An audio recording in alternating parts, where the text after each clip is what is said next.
that Duncan Baker, the Conservative Member of Parliament for North Norfolk, joins us this evening. Now,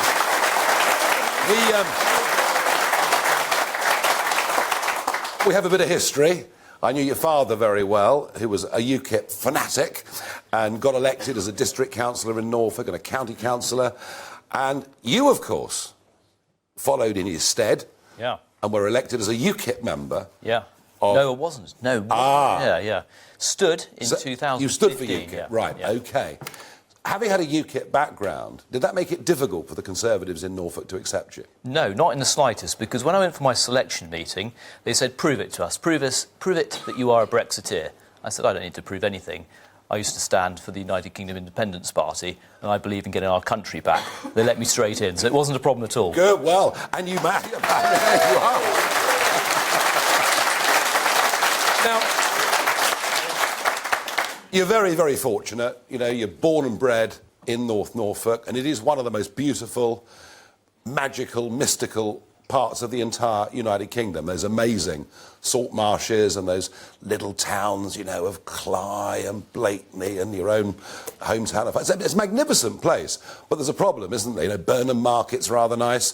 There's a problem that North Norfolk is so attractive and so nice, and I wasn't going to talk about the roads preceding Easter, which weren't too great today, but the problem is it's so attractive that big money from London has absolutely poured into North Norfolk and many other parts of Norfolk, and it's got one of the highest rates in the country of unoccupied houses. Yeah. The people are so wealthy, they can buy a house, they don't need to let it, they might only use it 3 weeks a year, and that really makes it tough, doesn't it, for local people? Well, it's been turbocharged by the pandemic as well, so people decided to then buy a second home in North Norfolk. You're right, we are the second highest number of second homes in the entire country, only second to Westminster in central London.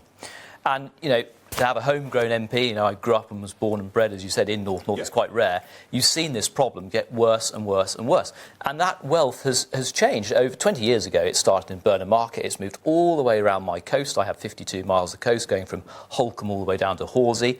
And it's got worse and worse. And that's why the government has said, look, you know, we're not socialists. We do believe in the fact that people, if they earn their own money, should be able to buy the property or assets that they want to. But sometimes you have to intervene in the market where it gets completely out of control. It's got out of control in many coastal villages in North Norfolk. The same in Devon and Cornwall, which everyone always talks about. So what are you actually going to do?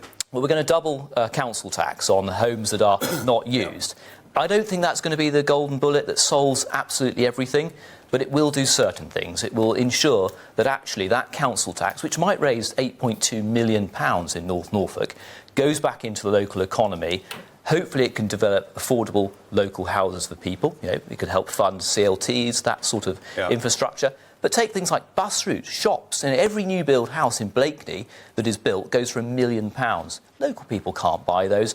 Local people can't afford to rent in that area. No, it's very difficult. So there are many problems. But the trouble is, you know, if you're earning a fortune working for Goldman Sachs, like sort of Rishi Sunak or someone like that, then a doubling of council tax won't matter. Talking of money and sleaze and corruption, back in the 1990s, those last couple of years, in fact, to be honest, the last 5 years of John Major's government were mired with cash for questions, his back to basics, family values campaign. That didn't work out terribly well.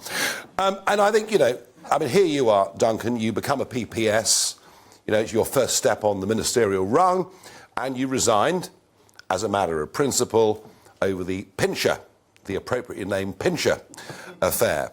And, you know, you were pretty clear in what you said at the time. You said the breakdown in trust is alarmingly and abundantly clear. Since then, we've had Kwasi Kwarteng, Matt Hancock. I thought I'd get a bigger boo than that, but never mind. And Sir Graham Brady, all being suckered in to saying they would take money to do work for a firm that didn't even exist. Well, I thought our MPs are supposed to be clever. We've had the lockdown files, which show parts of government behaved disgustingly. You know, trying to frighten the pants off us, trying to make us quarantine for 14 days when the medical experts said 5 to 7 was enough. Calling me a pub hooligan. I mean, there's almost no limit to these people. We've had Nadeem Zahawi, briefly the Chancellor, quite seriously underpaying taxes. Partygate. We're in a farming area, of course, here. Neil Parish, I bet he's very popular up here. Looking at his farmer tractor sites.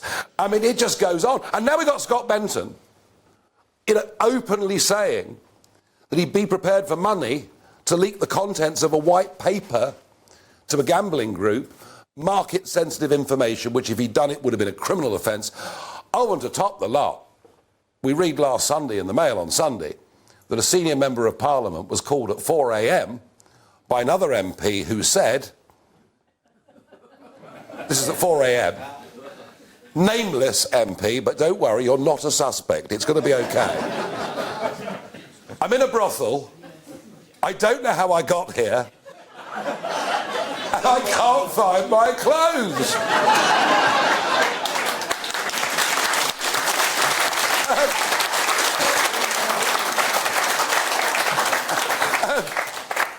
That seat you won had been held by Sir Norman Lamb, a very assiduous and a very good local member of Parliament. Yep. I think many people in North Norfolk would always say that.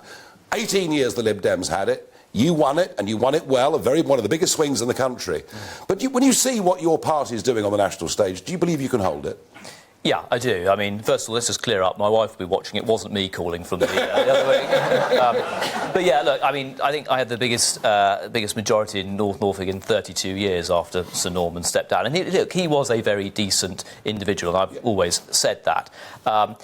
It's an interesting time at the moment. It's been an incredibly difficult time. It's scandalous. The local homegrown potatoes like myself, Nigel, you know where I came from, you know my stepfather well, who've gone into this new life. Actually, we look at some of these things that go on. People like myself, we just want to represent our communities that we grew up in and serve our constituents and do not want to get embroiled in this behaviour. No. Duncan, I believe you. What I'm saying is, this is doing, even someone like you, as a local lad, potentially great harm, isn't it? Yeah, absolutely. It is. But look, I mean, take the situation that occurred last night that broke in the papers of Scott Benton. I am glad that immediately the whip has been taken away from him. There's going to be an investigation. Wasn't that immediate? Absolutely. Let's make sure that these things are investigated properly and there's swift behaviour. I suspect there'll be more of them. Final thought. Great big barge is going into Portland Dock. Local MP Richard Drax is absolutely spitting feathers. But it's necessary, because we need to put 500 young men, undocumented young men, somewhere. And yet, yesterday, 437 crossed the Channel, 201 crossed the day before. Duncan Baker, where are you going to get the rest of the barges from? You're going to need a barge every day at this rate. Well, look, take the positives that have been coming out in those numbers. For this.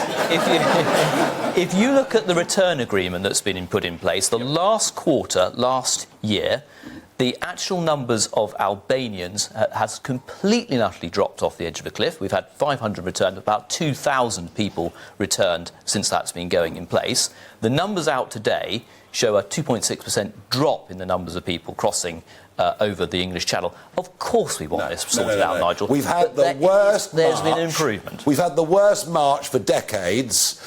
I promise you, I've seen the forecast for this weekend. The 3 months you've just taken... And they'll come. The numbers have fallen over the 3 months. How many will come this year? Well, I mean, we don't have a crystal ball. We don't want it to be 50,000? 56,000. 60,000? And that's why we're taking the action we have.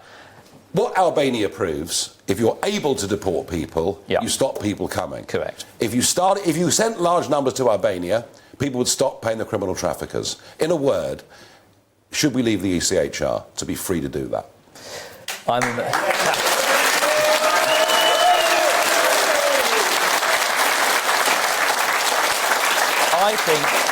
I think if it becomes absolutely necessary that we cannot protect our borders in a sovereign country, then absolutely nothing is off the table, and we have to consider that.